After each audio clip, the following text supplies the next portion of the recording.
ankle? It's attached. Same thing. Ain't nothing changed but the day of the week. Well, how much of your day are you spending like in the training room these days? I do a little bit in the training room.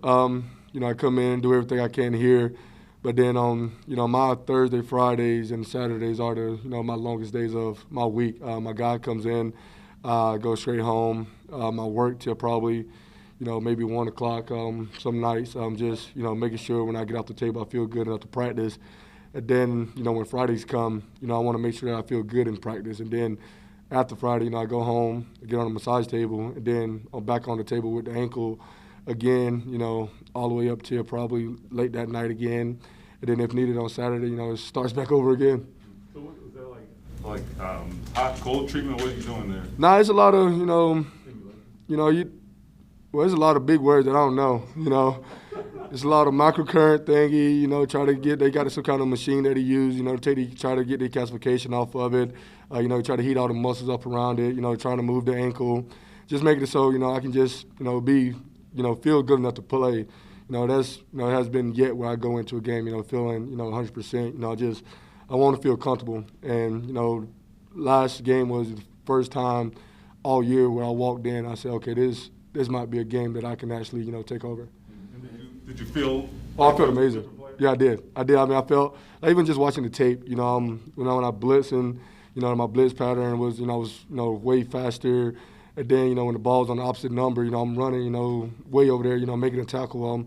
That just, I look like myself, for the past 3 years on last Sunday. So hopefully I can continue to just, get better and, just feel comfortable. How's the wrist?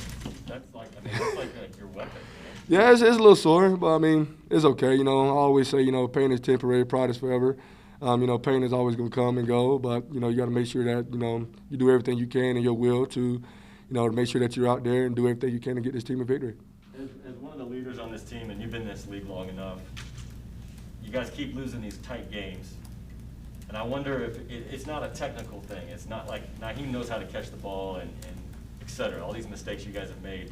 Have you found it difficult to figure out why you guys aren't making those plays in a lot of those circumstances this year? No, I just look at the last game. We could go toe-to-toe with the defending champions with 5 takeaways, and we still put up 31 points. And, we can't shoot ourselves in the foot. If you want to be a good team, we got to understand that we can't shoot ourselves in the foot. We got to make sure that we take control of the game when we got that opportunity. When we got their backs against the wall, we got to keep the gas on. You can't stop pressuring. You can't do, you got to make sure you're still doing the same thing that you were doing in the first half and, getting out the field with that same mentality, So every halftime, even when we're up, I go in, I make sure I let them know we ain't did nothing. We still got another 30 minutes left. And, don't care if we go out in the third quarter up by 3 or 4 touchdowns, I'm still going to tell you the same thing. We haven't did nothing. You got to play a whole 60 minutes of great defense. And if you want to win ball games, that's what we got to do. Clearly, if you guys can fix a problem, you slap your finger to be done.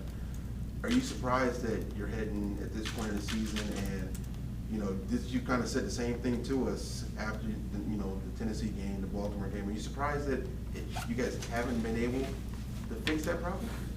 If you watch the tape, we fixed the problem. Only thing we didn't, if you look at the games that we lost against Tennessee, Baltimore, as you say, those were games where it's more so communication and stuff like that. If you really see it, I think this last game, there's absolutely no way you win a ball game with 5 takeaways and 2 PIs. That's just plain and simple. Those are things that, I feel like we was trending in the right way. That's why you didn't ask me the question, weeks before, because we fixed the problem. But when you take the ball, you turn the ball over 5 times and 2 penalties that cost you, you lose ball games. That is nothing that, schemes that we need to do. It's just find a way to protect the ball and find a way to don't get a penalty. That's all it is. Darius, there was a clip last night on Hard Knocks where Quentin went up to coach and said, can you maybe call a straight run? Have you gone to coach before? I have, of course. Yes, when you're a true competitor and you believe in your guys and you believe in what you're doing, and when you feel like something would work, you go to the coach, hey, coach, can we do something here? Can we do this here? I did it plenty of times. That goes down to being a leader. Sometimes you got to step up and say, hey, coach, can we can we try this instead of that? Sometimes you listen, sometimes, they do what they do. As part of the game, you play what they call. You went to Frank or to Flus? Oh, no, I never went to Frank. I mean, that's not my thing. I go talk to Flus every series. So we have communication there. So I mean, if I see something on the tape or on the field, I come out and say, I think we should, try this, and I figure if it'll work or not. So when you see Q do it, you think that's just being? That's just Q being Q. That's just being a leader. You want to step up. You got the best back in the league, and in the fourth quarter when the game is on the line, it's about like.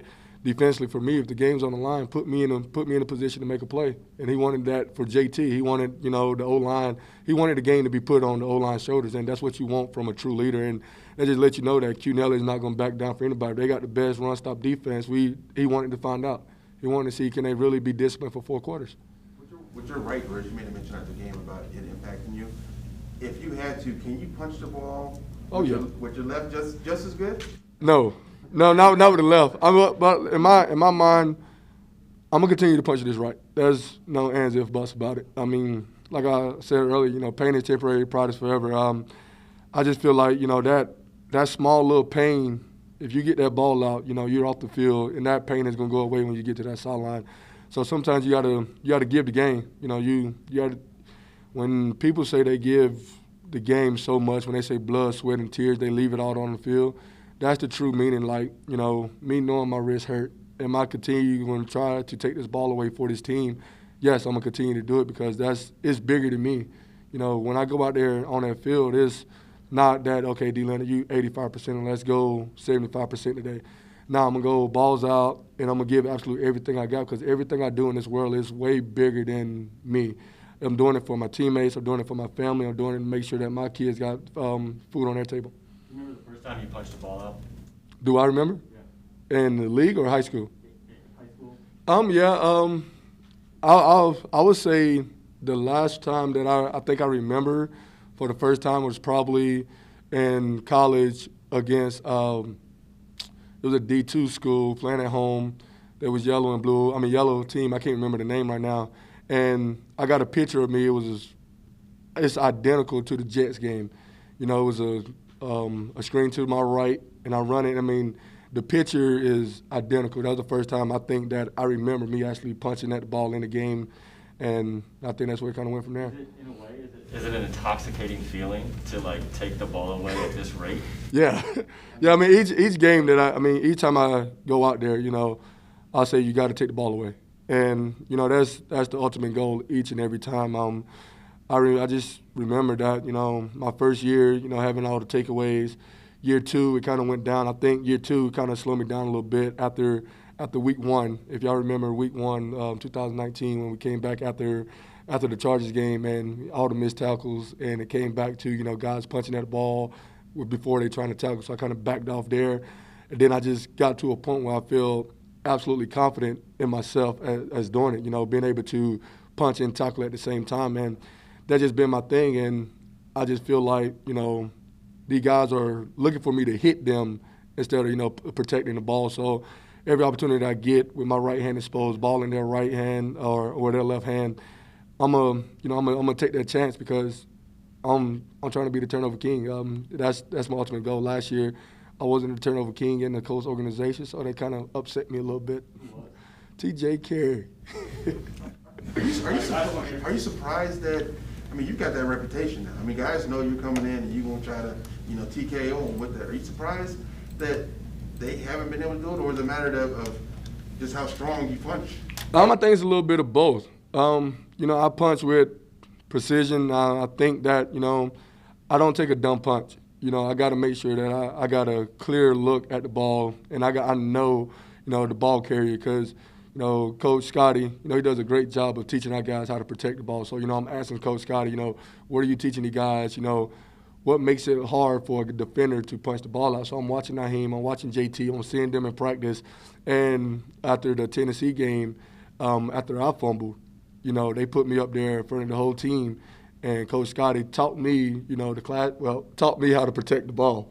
And I don't see that from the other guys in the NFL. So they're not getting coached as well as we are by protecting the ball. So when I see it, it just gives me the opportunity to make that play. quick follow-up, Conti. Do you research, like the guys that you're playing Of against? course. You know, I research everything. I always try to see their fumble history. I need to know how many times have they fumbled all the way through. Either they played in, you know, the Canadian leagues or whatever. I'm always trying to find out what's their problem, what's their dominant hand, how they carry the ball, they carry it loose, they carry it high, or when they're going between the tackles, who are they looking for, and stuff like that. So whenever I get an opportunity, I'm ready to rock and roll.